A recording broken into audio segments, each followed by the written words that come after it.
Resident Evil: City of the Dead. Written by S.D. Perry. Based on the best-selling video game from Capcom, Resident Evil 2.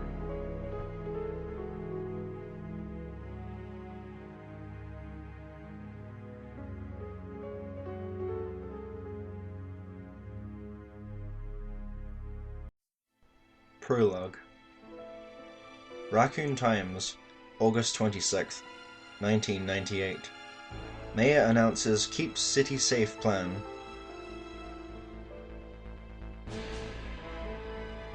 On the front steps of City Hall, Mayor Harris announced in a press conference yesterday afternoon that the City Council will be hiring at least 10 new police officers to join the Raccoon Police, in response to the continued suspension of the Special Tactics and Rescue Service, STARS, in effect since the brutal murders that plagued Raccoon earlier this summer.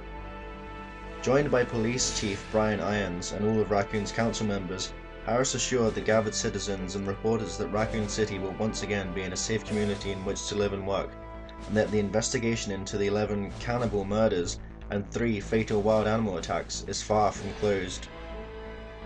Just because no one else has been attacked in the last month doesn't mean that the elected officials of this city can relax, Harris stated. The good people of Raccoon deserve to have confidence in their police force, and to be secure in the knowledge that their political representatives are doing everything possible to ensure each citizen's safety. As many of you know, the STARS suspension is likely to become permanent. That unit's gross mishandling of the murder investigations and its subsequent disappearance from Raccoon City suggests that they don't care about this community, but I want to assure you that we care, that myself, Chief Irons, and the men and women you can see here today want nothing more than to make Raccoon a place in which our children can grow up without fear. Harris went on to detail a 3-point plan designed to bolster public confidence and keep Raccoon citizens from falling victim to violence. Besides hiring between 10 and 12 new police officers, the citywide curfew will remain in place through at least September, and Chief Irons will personally head a task force of several officers and detectives to continue searching for the killers who took the lives of 11 people between May and July of this year. Cityside, September the 4th, 1998. Renovation of Umbrella Complex planned. The Umbrella chemical plant just south of downtown Raccoon is due for major construction efforts, slated to begin next Monday. This will be the third such structural renovation in the last year for the thriving pharmaceutical company. According to Umbrella spokesperson Amanda Whitney, 2 of the laboratories inside the main plant will be fitted with several $1 million worth of new equipment designed for vaccine synthesis, and the building itself will receive a state-of-the-art security system.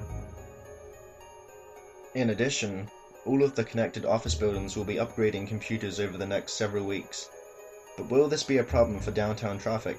Said Whitney, "With the Raccoon Police Building just finishing up yet another one of their renovations, we know that local commuters are getting pretty tired of blocked streets. We're going to do our best not to get in the way of downtown traffic. Most of the construction is internal, and the rest we'll be doing after business hours." The courtyard in front of the RPD building, our readers may remember, was recently repaved and landscaped after several mysterious cracks appeared in the cement and topsoil. Traffic had to be diverted around 2 blocks of Oak Street for 6 days.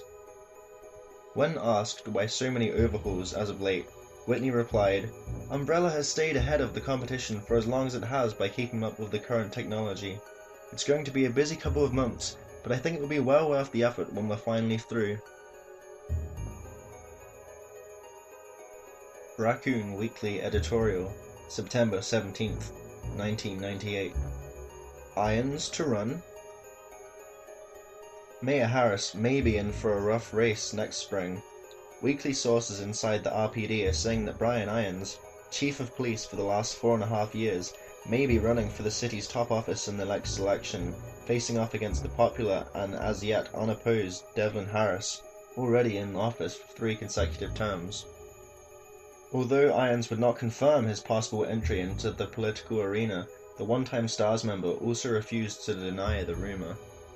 With his approval rating at an all-time high ever since the cessation of this summer's savage murders, as yet unsolved, and the planned expansion of the RPD, Chief Irons may indeed be the man to knock Harris out of City Hall.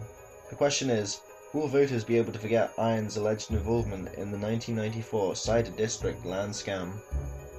Or his rather expensive tastes in art and interior design, which have turned parts of the RPD building into something more like a museum than a working office?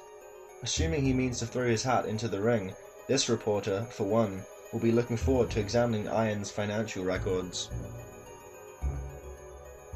Raccoon Times, September 22nd, 1998. Teenager attacked in City Park. At approximately 6:30 p.m. last night, 14-year-old Shanna Williamson was accosted by a mysterious stranger in downtown's Birch Street Park on the way home from softball practice.